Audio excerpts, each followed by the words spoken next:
자, 여러분, 지난 시간에 이어서 열응력 제3 강좌입니다. 아, 이 강좌를 듣기 위해서는 반드시 열응력 제2 강좌를 꼭 듣고 나서 이 강좌를 듣는 것을 추천합니다.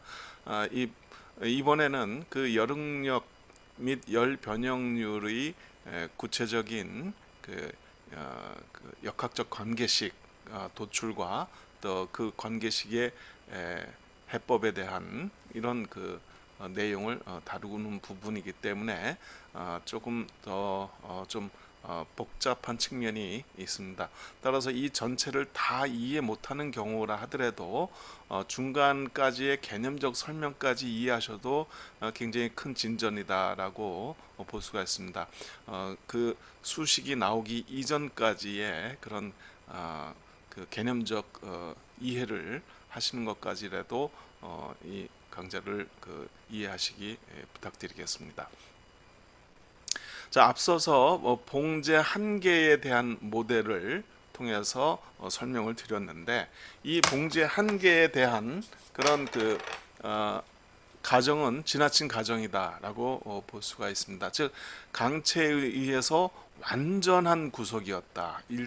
단 조금의 그 변형도 허용하지 않는 그런 구속이었다라는 점. 또한 온도의 증가에 따라서 항복 응력이 균일하다. 요게 조금 더 지나친 가정이죠. 예, 실제 금속들은 온도에 따라서 심각한 항복 응력의 변화를 일으킵니다. 하지만 지난 시간에는 이해를 돕기 위해서 이것이 균일하다라고 가정을 했습니다. 따라서 이것을 좀 더 현실적으로 가까이 할 수 있는 방안으로서 삼봉 모델을 대상으로 해서 설명을 드리겠다라고 했고요. 이 삼봉 모델을 이용할 경우에 이 상태들은 기본적으로 어떤 상태인가를 우리가 먼저 설명을 드리겠습니다. 이 삼봉의 그 하중 상태는 이 가운데에 있는 중앙봉에 대해서는 온도를 올려서 잔류응력이 남을 정도의 그 소성 변형률이 포함된 그런 변형을 일으킨 파트가 되겠고요. 즉 소성의 과도 변형, 이것이 이제 트랜지언트 상태라고 하는데, 소성 변형이 순차적으로 일어날 수 있는 그런 영역까지도 여기에 포함되어 있고, 반면에 또한 여기서도 이해를 쉽게 하기 위해서 이 사이드바는 단면적인 넓다고 생각한다 그러면은 이것이 작은 변형만 일어나겠죠. 지지력이 크니까. 그래서 이제 이런 경우에는 양쪽에 탄성 변형만 일어난다라고 일단은 가정을 하고서 해석을 하고자 합니다. 그래야 좀 더 해석이 조금 단순해지는 그런 측면이 있기 때문에. 그다음에 이 상하 지지대는 강체입니다. 이 자체는 강체라서 이것이 휘거나 하지 않고, 따라서 이것이 세 봉과는 일체화되어 있기 때문에 어떤 힘에 의해서 이것이 밀쳐낸다 그러면 상하로 움직일 때 이 세 봉의 길이는 동일하게 움직이는 상태. 그래서 이 양쪽에는 이제 탄성 변형이 허용되는 상태고, 가운데 봉은 좀 이거보다는 상대적으로 가늘기 때문에 소성 변형률이 발생하는 상태를 가정으로 해서 설명을 드리겠다. 이게 현실적으로 이 국부 가열을 했을 때에 이 상황이 좀 더 현실에 가깝습니다. 그리고 이제 이 두 번째 지나친 가정에 해당됐던 부분에 대해서는 항복 응력이 온도에 따라서 변화할 수 있다, 변화한다는 것을 여기에 고려했습니다. 그리고 좀 전에 설명을 드렸듯이 이 변형은 그래서 수직 방향으로만 일어나는 것으로다가 가정했다는 점을 다시 한번 설명을 드립니다. 자, 이러한 상태에서 우리가 한번 항복점의 변화가 얼마나 일어나는가 하는 것을 먼저 설명을 드리겠습니다. 온도에 따른 항복 응력은 매우 심각하게 변화합니다. 지금 이 사례가 구조영강에 대한 사례가 되겠는데, 상온 상태 20도라고 보고요. 이제 편의를 위해서 이제 0도부터 우리가 표시를 했고요. 온도의 증가에 따라서 예를 들면은 이 한 500도만 되더라도 2분의 1 이하로 떨어집니다. 이 그 항복 응력이. 그리고 800도 정도 되게 되면 거의 10분의 1 수준으로 됩니다. 이게 일반 그 탄소강의 그 대표적인 그런 그 항복 응력 곡선이다라고 볼 수 있습니다. 이것을 우리가 이제 압축 응력에 대해서도 압축 항복 응력도 마찬가지로 상하 대칭으로다가 이렇게 작용하는 것으로 간주를 하고 이 부분은 설명을 드리고자 합니다. 그래서 이제 열응력 제2강좌에서는 이것이 콘스탄트하다, 즉 균일하다 했을 때 가정으로다가 잔류력이 남는 과정을 설명을 드렸고, 이제는 항복 응력이 온도에 따라서 변화하는 과정에 대해서 설명을 드리고자 합니다. 자, 여기서 이제 실제로는 시그마 Y, 즉 항복 응력이 온도에 의존하므로 탄속 회복 구간이 짧아져서 더욱 쉽게 잔류 응력이 형성이 된다. 이 점이 이제 무슨 설명이냐 하면은, 만약에 이게 직선이었다라고 친다 그러면은, 즉 온도에 따라서 균일한 항복 응력 값을 가졌다 했을 경우에, 자 200도를 기준으로 설명을 드릴게요. 200도였다고 친다 그러면은 200도에서 탄소 회복이 들어간다면 이렇게 들어가요. 이게 제가 직선을 긋기가 어려운데요. 직선으로 그었을 때 이거보다 낮은 지역에 도착하게 됩니다. 왜? 여기 지금 요 포인트가 이 C 포인트보다는 더 왼쪽이기 때문에 이 상태로 가요. 그래서 그렇게 되면 예를 들어서 잔류 응력이 180 정도 남았을 텐데, 180 메가파스칼이 나왔을 텐데, 지금 이 곡선이, 즉 항복 응력이 온도에 따라서 줄어들었기 때문에 이 탄성 회복 구간이 짧아진다는 얘기예요. 짧아진다는 얘기는 더 큰 쪽 우측으로다가 남게 된다. 그래서 240에 해당되는 그런 그 잔류 응력이 남게 된다는 뜻이에요. 이게 바로 이제 그 설명입니다.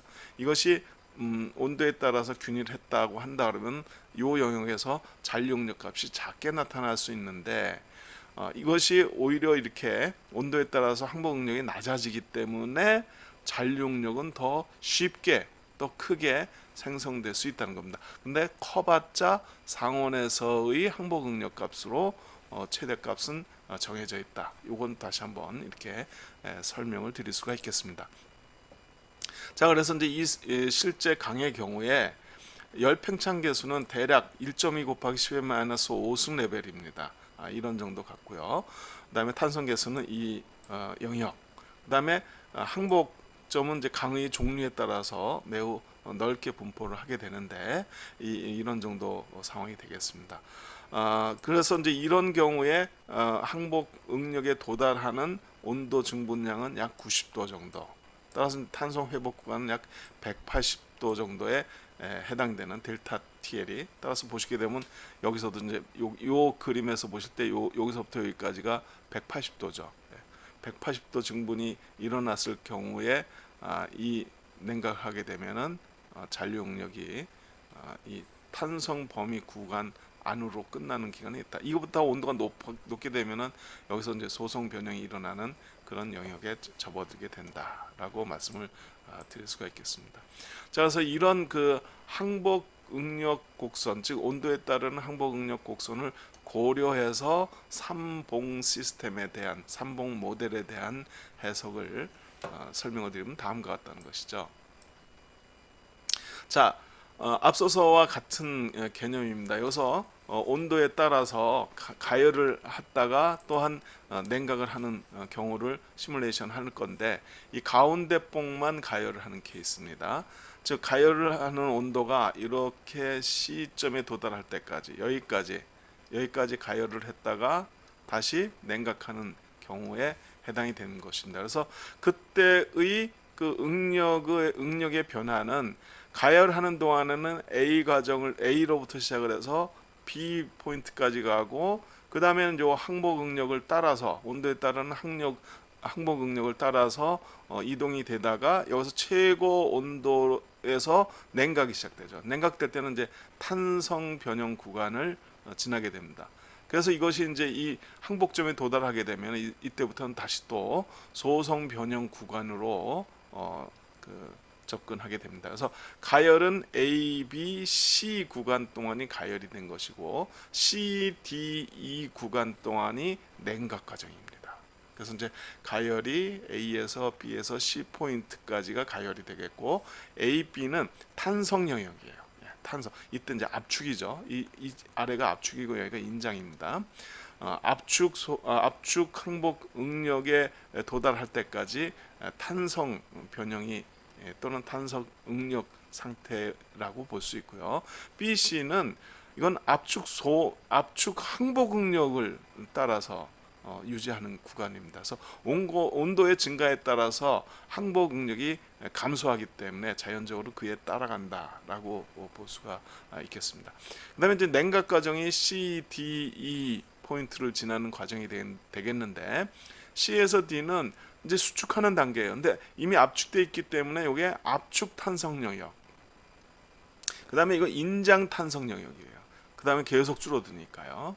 그래서 이것이 다시 항복 응력에 도달할 때까지 그 이후는 변화하는 온도에 따라서 변화하는 항복 응력에 따라서 유지가 되고 있는 그런 과정을 거치게 된다 이렇게 말씀을 드릴 수 있겠습니다. 그래서 여기까지가 이제 수식을 소개하지 않는 가열과 냉각에 따르는 이 응력의 변화 또는 이제 요 조금 더 이해를 하신다 그러면 이 구간 동안에 소성 변형률이 생겨요. 요 구간 동안에 요 아래에서 BC 구간 동안에는 압축 소성 변형률이 생성되는 구간, 여기에는 그 인장 소성 변형률이 생기는 구간, 요런 정도 우리가 이해를 한다 그러면은 적어도 이 가열 냉각에 따라서 잔류 응력이 어떻게 형성이 되겠고 제가 방금 전에 말씀드린 이런 소성 변형률이 여기에서의 그 구간이 더 길기 때문에 압축 소성 변형률이 최종적으로 잔류하겠구나라는 것을 이해하신다고 한다 그러면은 이 삼봉 모델에 있어서의 응력의 변화 또는 변형률의 변화를 이해할 수가 있습니다.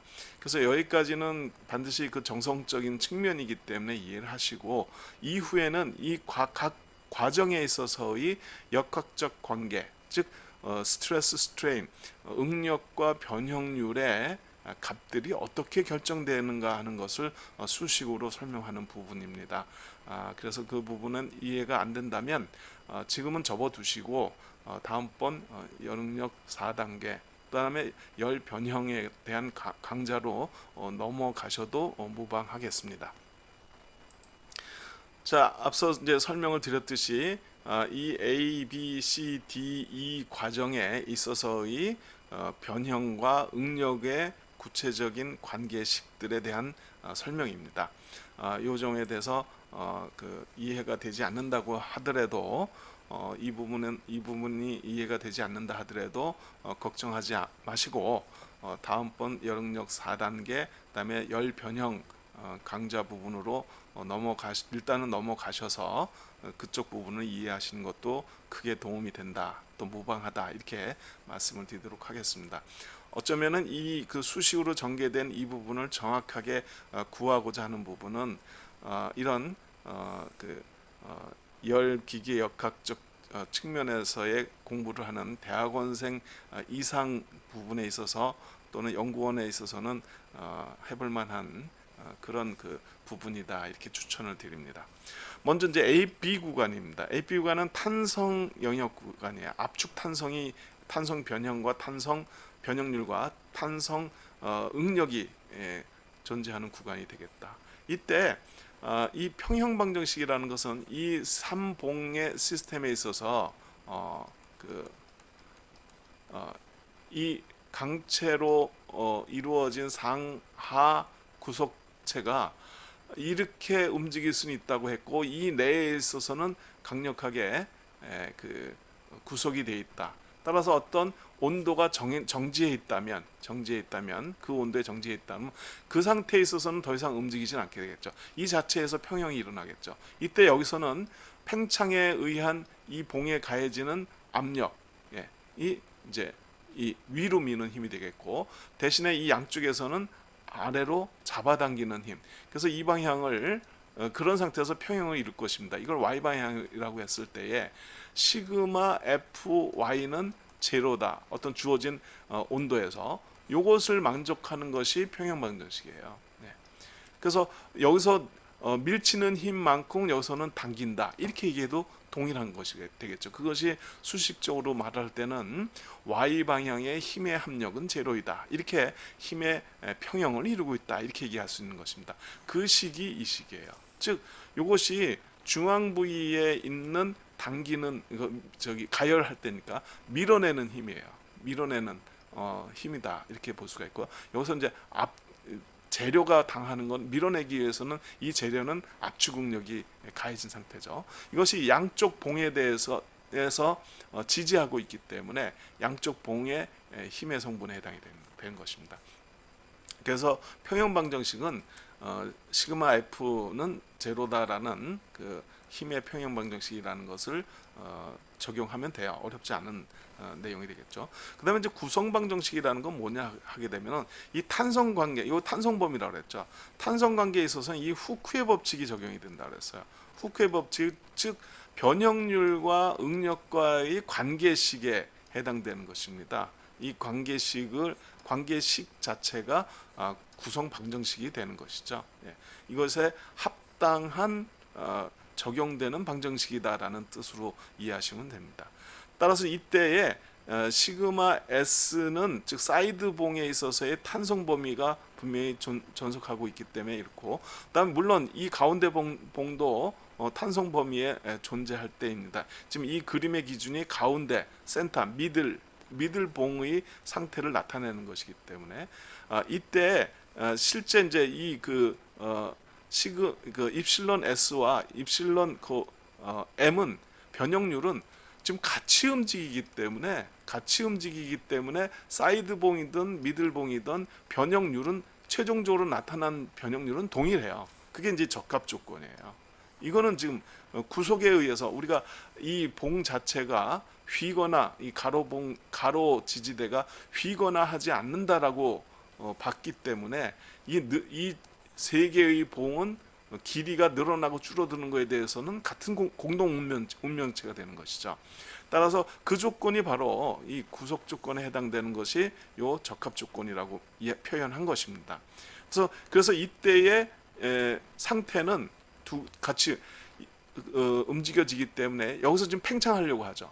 팽창하려고 하는 것에 의해서 밀쳐내는 힘과 여기서 늘어나지 않도록 잡아당기는 힘이 있죠. 그 중간에 타협점으로서 늘어난 길이가 델타 L이 되는 거예요. 이제 그만큼의 변형률이 이것이 되는 것이죠. 따라서 그 변형률은 실제로 얘가 열 팽창에 의해서 발생하는 열 변형률보다는 작아요. 그래서 이것이 바로 이제 열 팽창에 의해서 원래 구속이 없다면 늘어나야 할 변형률이 되는 것이죠. 열 변형률이죠. 그다음에 하지만 만약에 구속이 없었다 그러면 이만큼이 그대로 그러니까 구속이 100%였다 그러면은 이만큼이 그대로 응력으로 작용할 것인데 그래도 약간은 늘어났을 거 아니에요. 약간이 늘어났다는 게 이겁니다. 세 봉이 공동 응명체로서 늘어난 만큼은 늘어났기 때문에 이 압축 열 변형률에서 그만큼을 공제한 만큼의 실제적인 변형률이 미들봉의 응력으로서 나타난다 이렇게 말씀을 드릴 수 있게 되는 것이죠. 따라서 요 앞의 식들을 연립방정식으로 해서 풀게 되면은 양쪽 가에 생기는 열 응력, 이건 탄성 범위 내죠. 이것도 역시 탄성 범위 내 미들봉에서 생기는 응력의 값을 이렇게 구할 수 있습니다. 앞의 식들을 통해서 연립방정식을 풀어서 적용한 것이에요. 이게 지금 AP 구간 내에서만 적용할 수 있는 식이 됩니다. 이렇게 하게 되면은 이 관계식을 갖다 우리가 구할 수 있고 입실론 값은 이미 앞에서부터 그 연립방정식에서 이제 풀 수가 있게 되는 것이기 때문에 도출할 수가 있게 됩니다. 그래서 순전히 여기서는 온도 증분에 따르는 그런 탄성 계수와 그다음에 열팽창 계수, 그다음에 단면적들은 정해져 있는 거니까요. 그래서 열팽창 계수와 탄성 계수 값하고 해당되는 온도 값으로다가 모두 표시가 된 것입니다. 구할 수가 있게 되겠죠. 그러니까 이거 사실은 이것과 함께 입실론 최종적인 변형 율까지도 다 구할 수가 있게 되는 것입니다. 자, 그래서 AB 구간에 있어서의 역학적 거동을 설명을 드렸고요. 다음은 이제 BC 구간입니다. 자, 이때는 어떻게 되냐 그러면 이 응력값이 항복 응력값이에요, 그죠? 항복 응력값이 이 온도에 따라서 단지 이제 가열되고 있기 때문에 온도에 따라서 점차 줄어드는 항복 응력값을 나타내요. 그래서 미들봉은 그 해당 온도에 해당되는 이 그 항복 응력값을 유지할 뿐이에요. 그 응력을 더 줄 수는 없죠. 항복 응력이 최대니까. 그래서 이것이 B점부터 C점까지 우리 구간에서 할 때, 검토할 때에 가운데 봉에 있어서의 응력값은 이렇게 정해졌다. 요 해당되는 온도값을 정해졌다. 이렇게 봐도 돼요. 그러면 사이드 봉에 대해서는 요게 가운데 봉에 해당되는 밀쳐내는 힘, 어떻게 보면 이제 점점 약화가 되죠. 항복 응력이 줄어드니까. 그에 대해서 상응하는 양가 봉에 있어서의 응력은 이렇게 표시돼요. 자, 그러면 이거는 요 값은 이제 주어진 데이터이니까 바로 시그마 S로 구할 수가 있어요. 자, 근데 그 과정에 이런 구성 방정식에 여기서의 구성 방정식에 해당되는 것은 사이드 봉은 탄성 영역이기 때문에 여기서 이것에 해당되는 요 시그마와의 관계식으로부터 요 식이 나오게 된 겁니다. 여기 역시 요거는 탄성 범위 내이기 때문에 이거에 후쿠의 법칙을 적용하게 되면은 이 상태의 관계식을 갖다가 뽑아낼 수가 있게 돼요. 그런데 이제 이때 관점은 저거예요. 이 동안에 소송 변형률은 얼마나 생기느냐 하는 거예요. 이걸 꼭 구해야 돼요. 이거는 여기서부터 누적해서 소송 변형률 구하고 여기서 나중에 소송 변형이 또 생기죠. 그만큼의 차이값을 여기서 누적해서 시점에 있어서의 그 소송 변형률을 구해내야 되고 압축 소송 변형률이죠. 거기서 여기서 또 인장 소송 변형률이 여기서부터 상쇄되는 거죠. 그래서 남는 최종적인 그 차이값이 최종적으로 남게 되는 소송 변형률이 되는 것입니다. 그래서 이 과정 중에 있어서 구해야 될 거는 소송 변형률이에요. 근데 소송 변형률은 어떻게 구하느냐? 요 관계식이에요. 이게 최종적으로 타협에 의해서 사이드봉과 타협에 의해서 생겨난 그때의 해당 온도에 있어서의 변형률이 되겠는데 이 미들봉에 있어서 그때의 변형률인데 이것의 값은 여기에 탄성 변형률을 지금 가지고 있어요. B 상태에서의 탄성 변형률을 계속 유지하고 있죠. 그 다음에 여기에 이제 소송 변형률이 지금 각 온도에 따라서 변하고 있고 또 각 온도에 따라서 이 열 변형률이 존재하게 돼요. 그래서 이것의 최종 합한값이 현재 미들봉에 있어서의 변형률이라는 거예요. 그래서 이거는 이제 온도에 따라서 이제 다 이렇게 바뀌는 것이 되겠고 그렇다면 이거는 사이드봉에 의해서 결정이 되죠. 그러면 이 탄성은 여기 B점에 있어서의 탄성 변형률이기 때문에 그러면 여기서 이 P 값을 구할 수가 있는 거예요. 온도가 증가됨에 따라서 얘가 생성되는 것들을 구할 수 있게 된다. 이렇게 여러분들이 이해하시게 됩니다. 그래서 BC 구간에 있어서 미들봉은 항복 응력이 이 곡선에 따라서 정해지고 여기서의 큰 관심점은 소송 변형률이 얼마나 생기는가 하는 건데 이 적합 조건의 식을 이용을 해서 구하면 그것을 구할 수 있다. 따라서 이제 이거는 정해진 값이고 이거에 의해서 양가 봉에 있어서 응력값은 쉽게 구할 수가 있게 되죠. 그래서 이거는 아주 쉽게 구해요. 요 사이에 있어서 반면에 요 플라스틱 스트레인 양은 이 과정을 거쳐서 우리가 구할 수 있게 된다. 이게 이제 키포인트입니다. 자, 그래서 이제 BC 구간에 있어서의 역학적 고동을 살펴봤고요. 다음은 이제 CD 과정이에요. CD 과정. 여기서는 이제 탄성 변형 영역이에요. 탄성 변형력이기 때문에 맨 앞에 A, B에 해당되는 거랑 이제 같은 힘의 그 평형 방정식으로부터 두 개다가 이제 미지수로서 이렇게 나타내지게 되겠죠. 그 대신 이제 이 구성 방정식으로서 이 사이에 이 미들봉이 그 탄성 변형 구간이 되기 때문에 이 관계식을 갖다가 우리가 후크의 법칙을 적용을 한 관계식이 이 상태가 돼요. 단 이때 시그마 값 자체가 미들봉에 있어서는 요 상태로부터 점점 탄성 변형률만큼의 마이너스로 일어나지는 거죠. 요게 이제 탄성 변형에 따르는 응력값에 해당이 돼요. 예. 그래서 이제 이 구간 동안에 있어서 역시 그 적합 조건으로서는 이 중심봉이나 양가봉이나 최종적으로 늘어나고 줄어든 길이는 동일하다 하는 관점에 있어서의 변형률 조건이 됩니다.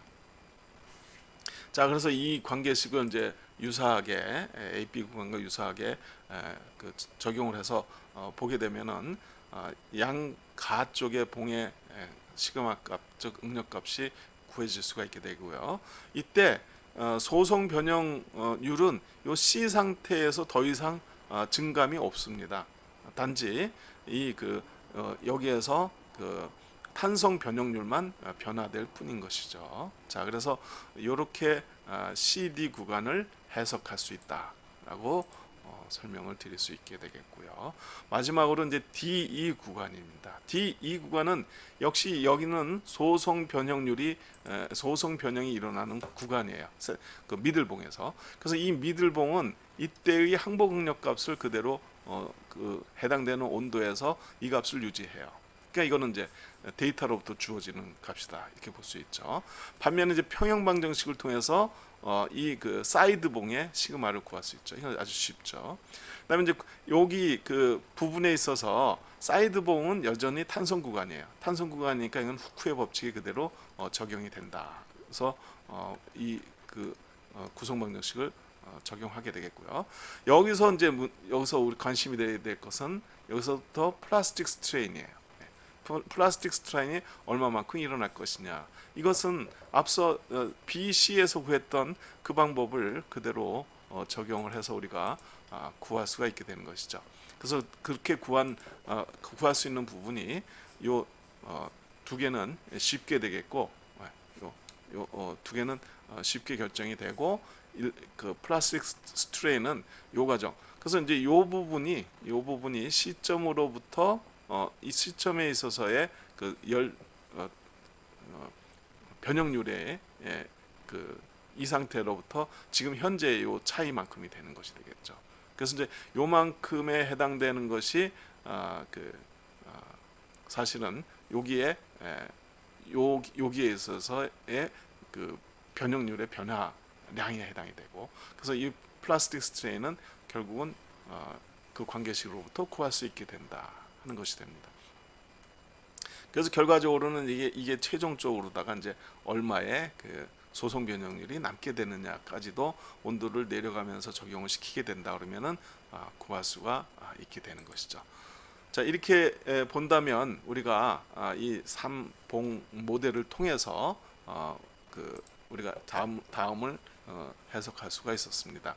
가열과 냉각을 거쳐서 원이 치료됐을 때 우리는 이걸 열 사이클이라고 그래요. 가열 냉각 과정의 한 사이클에 따라서 열응력이 어떻게 변화하는가 하는 것을 봤고, 여기서 앞서서도 얘기했지만은 초기에 팽창 열 가열이 TY 온도 이하로 가열됐다가 냉각이 된다 그러면은 잔류응력은 생기지 않는데, 그 이후 계속적으로 가열될 경우에 생기는 그 소성 변형률에 의해서 최종적으로 잔류응력이 남게 되고, 그 잔류응력과 잔류 변형, 소성 변형률이 남게 되기 때문에 이것이 궁극적으로는 영구 변형을 일으키게 된다라는 이런 관계를 역학적인 측면에서 거동을 살펴보았습니다. 자, 이렇게 해서 우리가 그 삼봉 모델에 대한 온도의 변화에 따르는 그런 응력 변화를 살펴봤고요. 그래서 이걸 바탕으로 실제로 이 삼봉 모델에 대해서 열 사이클을 적용을 했을 때 궁극적으로 어떠한 값들이 응력과 변형률의 값들이 나타날 것이냐, 특히 응력의 변화가 나타날 것이냐 하는 것을 갖다가 다음 강좌에서 소개하고자 합니다.